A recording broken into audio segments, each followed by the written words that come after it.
Hello everyone, I am Tulika Jha, Biology Educator for NEET UG category and I welcome you all to the platform of Unacademy NEET Toppers. इस video के through मैं आपके कुछ misconceptions दूर करना चाहती हूँ ताकि आप क्लैरिटी से अपनी पढ़ाई पे फोकस कर पाएँ।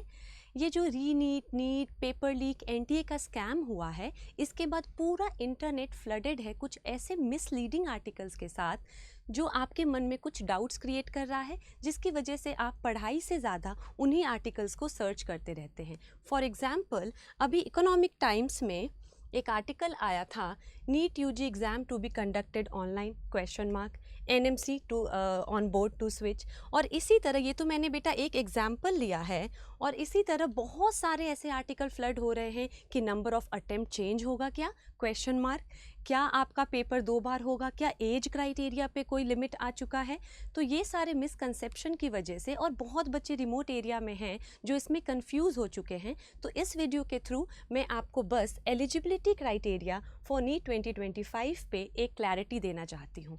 अगर बेटा आपको ऑलरेडी अच्छे से पूरी क्लैरिटी है सारे के सारे क्राइटेरिया के बारे में, तो आप इस वीडियो को बंद कर सकते हैं, no need to waste your time. But अगर आपको थोड़ा सा भी कन्फ्यूजन है तो मैं 5 मिनट में इस क्राइटेरिया को सारा एक्सप्लेन करूंगी, क्योंकि जो आपका एनएमसी का ब्रोशर है उसमें भी एक एरर है, क्योंकि सुप्रीम कोर्ट का जजमेंट बाद में उन्होंने उसको रिजेक्ट कर दिया था, बट वो अपडेट अब तक नहीं हो पाया है। So let's start the video.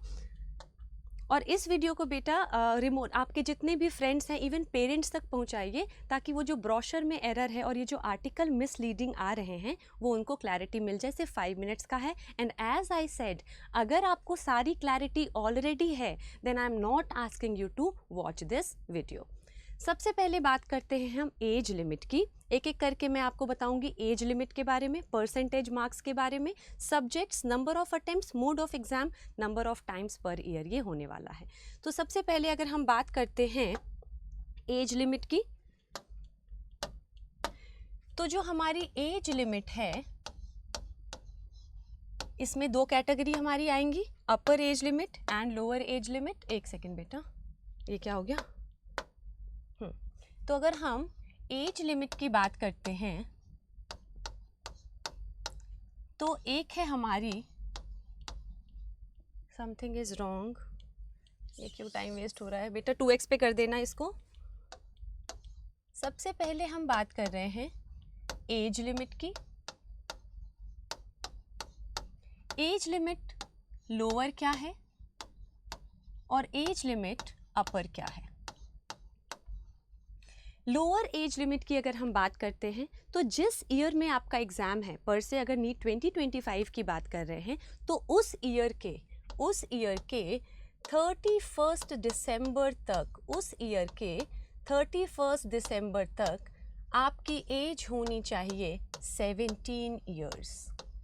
जिस ईयर आपका एग्ज़ाम है उसके 31 दिसंबर तक आपकी एज हो जानी चाहिए 17 ईयर्स। अगर इससे कम है यू आर नॉट एलिजिबल। अब अपर एज लिमिट की बात करते हैं, तो मैं वाइट से लिख रही हूँ जो ब्रोशर में है। ब्रोशर में उन्होंने दे रखा है 25 ईयर्स, बट ये इंफॉर्मेशन रॉन्ग है, क्योंकि ये लोग केस हार गए थे अपर एज लिमिट पे। So now there is no upper age limit, there is no upper age limit, इसमें कोई अपर एज लिमिट नहीं है। देन सेकंड हमने क्या कहा, सेकंड हम बात कर रहे हैं परसेंटेज एग्रीगेट। परसेंटेज एग्रीगेट आपके बोर्ड में कितने टोटल परसेंटेज होने चाहिए, तो ये होता है बेटा हमारा ओनली 50%। अब जेई वालों का है ये 75%, लेकिन अगर आप नीट कर रहे हो तो इसका कितना है हमारा ओनली 50%। और इस बात पे बहुत सारे बच्चे चौड़े हो रहे होते हैं जेई वाले कि भाई हमारा तो 75% आना चाहिए और नीट वालों का तो सिर्फ 50% है। बेटा इसके पीछे एक रीज़न है, क्योंकि बेटा नीट जो है वो तो सारे स्टेट का एक ही कॉमन एग्ज़ाम होता है, और बहुत सारे स्टेट बोर्ड्स काफ़ी डिफ़िकल्ट होते हैं हमारे सीबीएसई से। तो आप बोलोगे कि जेई का भी तो सारे स्टेट का सेम होता है। येस, जेई का भी सेम होता है, बट ये जो नीट का बेटा एग्ज़ाम होता है ना, इससे आपको सिर्फ एमबीबीएस नहीं मिलता है, बाकी कोर्सेज भी मिलते हैं, जहाँ के लिए रिलैक्सेशन ऑफ मार्क्स ज़रूरी है। तो वो कौन कौन से एग्ज़ाम हैं? जैसे आपको नीट के थ्रू ही नर्सिंग भी मिलता है, नीट के थ्रू ही आपको BDS भी मिलता है, BAMS भी मिलता है, BUMS भी मिलता है, BHMS भी मिलता है। तो क्योंकि इतने सारे एग्जाम आपको नीट के थ्रू ही मिल रहा है, there need to be relaxation in percentage aggregate, और ऊपर से बहुत सारे स्टेट बोर्ड्स काफ़ी डिफ़िकल्ट होते हैं as compare to your CBSE। ये दोनों पॉइंट क्लियर है। देन हम थर्ड किसकी बात कर रहे हैं? कौन कौन से सब्जेक्ट्स आपके होने चाहिए। अब इसमें भी लास्ट ईयर और इस ईयर में चेंज आ चुका है, मतलब लास्ट ईयर ये चेंज आ चुका है। पहले आपको नीट में अपीयर करने के लिए सिर्फ चाहिए था फिजिक्स, केमिस्ट्री, बायोलॉजी, और you could also have bio technology. Last year एक जजमेंट आया जिसकी वजह से ज़रूरी नहीं है कि आपके पास 11th 12th में बायोलॉजी होना मैंडेटरी है। You can also have maths. Biology बेटा आपके पास नहीं भी है अगर आप 11th 12th में, एंड सडनली आपका माइंड चेंज हुआ and you want to pursue NEET, आपको डॉक्टर बनना है या नर्स बनना है या ये सारे बाकी कोर्सेज जो मैंने बताए वो करने हैं, then also you can appear in NEET examination. यानी विदाउट बायोलॉजी आप एग्ज़ाम दे सकते हो। इट मीन्स आपके पास PCM भी है अगर you are eligible, you are eligible. Clear है ये बात? फिर हमने क्या पॉइंट लिया था ऑर्डर में, अगर हम देखें, देखो बेटा मैंने एज लिमिट बता दिया, परसेंटेज बता दिया, सब्जेक्ट बता दिया, नंबर ऑफ अटेम्प्ट की अगर हम बात करते हैं, if we talk about number of attempt, ये बेटा बहुत सारे एग्जाम में, ये बेटा ये वीडियो मैं हर बच्चे के लिए बना रही हूँ जिनके पास कोई इन्फॉर्मेशन नहीं है। तो नंबर ऑफ अटेम्प्ट UPSC में जैसे 4 होते हैं, हमारे नीट में ऐसा कुछ नहीं है। There is no number of attempt, although I am in this favour कि नंबर ऑफ अटेम्प्ट होना चाहिए, but there is no number of attempt. तो हम बोलेंगे no number of, no limit on attempt लिख देते हैं, no limit on number of, चलो इसको सिंपल नो लिमिट करके निपटा देते हैं। So we are saying no limit. Then हम कह रहे हैं, ये जैसे मैंने स्टार्ट किया इकोनॉमिक टाइम्स में और बहुत सारे ऐसे आर्टिकल्स आ रहे हैं, मोड ऑफ एग्ज़ाम क्या होगा? मोड ऑफ एग्ज़ाम बेटा नीट का ऑफलाइन ही रहेगा।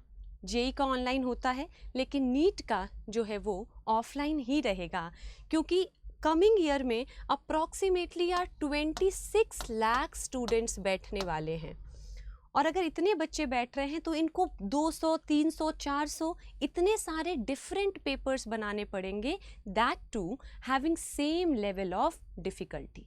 तो ये बहुत ही टीडियस काम हो जाएगा, और बायोटेक्नोलॉजी को अगर देखो आप NCERT तो कम्बरसम प्रोसेस ये हमारा हो जाएगा। इसलिए हम कह रहे हैं अभी तक तो कोई होप नहीं है कि ऑनलाइन मोड आएगा, ठीक है।